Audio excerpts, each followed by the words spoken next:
কালকে রাত্রেবেলায় এই কাবলি ছোলাগুলো ভিজিয়ে রেখেছিলাম, তো সকালবেলা দেখো প্রেসারে সিদ্ধ দিয়ে নিয়ে এলাম আর আমি জলটা ঝরিয়ে দিয়ে রেখেছি। আর ওই জলটা আমি পরে তরকারিতে দিব। আর দেখো মহারাজা এমন নিশ্চিন্তে ঘুমিয়ে আছে কি বলবো তোমাদের। তো এদিকে দেখো সকালবেলা রান্নাবাড়ি খাওয়া দাওয়া মোটামুটি সবার হয়ে গেছে, আর আমারও হয়ে গেছে। এই মাত্রই খেলাম পুজো টুজো দিয়ে। তো চলো এখন আমি বাসনগুলোকে উঠিয়ে নিই। ঠাকুরের বাসনগুলো উঠানো হয়নি, পরে না মনে থাকে না জানো উঠাতে গিয়ে। তো ওইদিকে পুজো দিয়ে খাওয়া দাওয়া করে নিলাম, তারপরে এখন চলে এসেছি মন্দিরে। তো গেটটা বন্ধ করাই ছিল, আর বাসনগুলো উঠিয়ে নিব আমি ঝটপট করে। মন্দিরের বাসনগুলো পুজো দিয়ে সঙ্গে সঙ্গে না উঠালে না আর মনে থাকে না, জানি না কেন এই কাজটা করতে আমার একদমই মনে থাকে না। তো দেখো তার সাথে সাথে মাকে সবাই মিলে দর্শন করে নাও, মা সবাইকে ভালো রাখুক।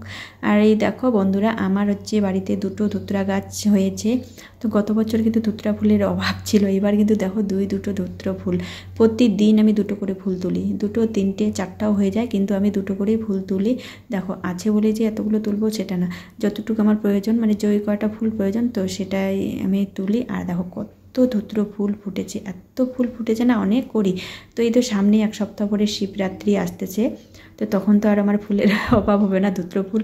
নইলে কী হয় বলো তো, এর বাড়ি ওর বাড়ি এখানে ওখানে ধুতর ফুল না পাওয়ার জন্য একটা টেনশন থাকে মাথায়। আর যেটা শিব মানে আমাদের মহাদেবের ভীষণ একটা প্রিয় ফুল ধুতর আর বেলপাতা। বেলপাতা তো পাওয়াই যায় বলো। আর দেখো এখানে দুটো করি আসে, যখন কম ফুল ছিল তখন আমি দুটো ফুল তুলিনি, তবু কিন্তু প্রতিদিন দুটো ফুল তুলেছি।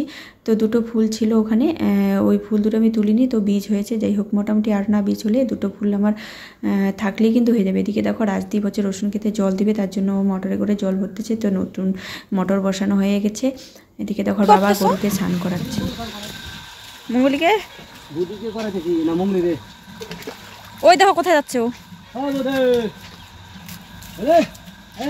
ওই দেখো মহারানী হাঁটতে হাঁটতে যাচ্ছে ক্ষেতের উপর দিয়ে, মানে আলি দিয়ে যাচ্ছে। আমাদের বুদুনি কিন্তু এই দিক দিয়ে লক্ষ্মী, তাই না বলো? ও কিন্তু আলু গাছ খায় না, এই মঙ্গলি কিন্তু খায়। আর হ্যাঁ, আর 2 দিন পরে আর খাবে না, কারণ সোয়াগা দিলে, মানে সোয়াগা দেয় না, সোয়াগা তো দেয় কিন্তু আরও যখন বেশি করে দিবে শুধু সোয়াগাই পড়বে, তখন কিন্তু একদমই খাবে না। এখন তো কচি কচি পাতা না, ওই আলুর মধ্যে খাচ্ছি। ওই আলু খেতে তো বীজ দেওয়া হয়, তো কিছু হবে না যে আলু খাচ্ছে। তো দেখো আমাদের মঙ্গলি মহারানী চান করতেছে, আর বুদুনির চান করা হয়ে গেছে না? গাইটাকে সকালবেলায় চান করে দিয়েছি, ওর হয় না এখনো। তাহলে এখানে বাইন্দে রাখতা, আগেই ছেড়ে দিল। আমি স্কুলে গেলাম আনতে রণদীপকে। ওই রাজদীপ চল আমার সঙ্গে স্কুলে, একা একা ভালো লাগে না যেতে। বন্ধ কর এখন, বন্ধ কর, সবকিছু ভরে রেখে বন্ধ কর।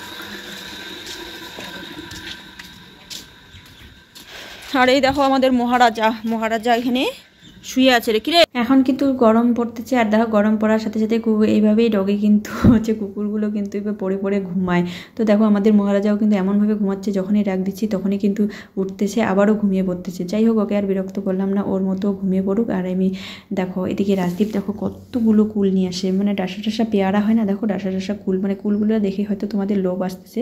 তো দেখো এত সুন্দর সুন্দর বড় বড় কুল না, কুলটা একটু টক কিন্তু কুলটার মধ্যে না মাংস বেশি, মানে কুলের বীজটা একদমই ছোট, তো কুলের মাংস বেশি। তো চলো ভাবছিলাম কুল মাখা করব, তো জানি না করব কি না, এভাবেই খাবো লবণ লঙ্কা দিয়ে, কারণ এখন আর কুল মাখা করতে ইচ্ছে করতেছে না। আর দেখো এই কাপগুলো কালকে রাজদীপ, কালকে হচ্ছে রবিবার গেছে, এটা হচ্ছে সোমবারের সকাল বন্ধুরা। তো কালকে মানে কাপ নিয়ে আসছে রাজদীপ, এই কাপগুলো। আর এই যে এই কাপটা দেখছো না, এটা যে গত বছর লটা দেবী পুজোতে নিয়েছিলাম। আর এই যে কাপগুলো ঝোলানো আছে স্ট্যান্ডের মধ্যে, ওই কাপগুলো, আর ওই কাপগুলো হচ্ছে মানে এই বছরে। তো এদিকে দেখো স্কুল থেকে আসার সময় এটা, এখন ওই 2:30-3টার মতো বাজে। এদিকে দেখো মাঠ দিয়ে আসতেছি, যেই রাজদীপ দেখেছে গরু, মানে আমাদের বাছুরটাকে, ষাঁড় বাছুরটাকে, তো একদম ওই বাছুরটার উপরে কি আরে মানে কেমন খেলতেছে তোমরাই দেখো। যদি অচেনা কেউ হয়তো ঢেসা দেয়, ওকেও কিন্তু অনেক সময় বাছুরটাকে এরকম করে অত্যাচার করলে ও কিন্তু রেগে গিয়ে ঢেসা দেয়। তো এদিকে দেখো আমি যেই বলেছি যে আমি চলে যাচ্ছি তুই থাক, অমনি ওর বাবাকে দেখে দৌড় দিচ্ছে। বাবা এখানে বেগুন খেতে কাজ করতেছে। তো বেগুন গাছের গোড়ায় ওই গোবর সার দিবে, গোবর সার দিয়ে জল দিবে, তো সেগুলারই কাজ করতেছে। যেই দেখো ওর বাবার কাছে আমি যাচ্ছি, আর ওইদিকে ও কিন্তু আবারও সেই বাছুরটার কাছে চলে গেল। মানে এত গরু ভালোবাসে না কি বলবো তোমাদের বন্ধুরা। আর এত প্রচণ্ড রোদ না, বিশ্বাস করবো না, আমি স্কুলে গেছি, স্কুলে তখন থাকি না, স্কুলে দিয়ে আসি, ওর বাবাই দিয়ে আসছে সকালবেলা, আমি যাইনি। তো আমি নিতে গেছিলাম, ওর বাবা যেহেতু মাঠে কাজ করতেছে, তো দেখো নিতে গেছিলাম। এত রোদ তোমরা দেখে হয়তো বুঝতেছো, মানে গরম লেগে গেছে, গরম।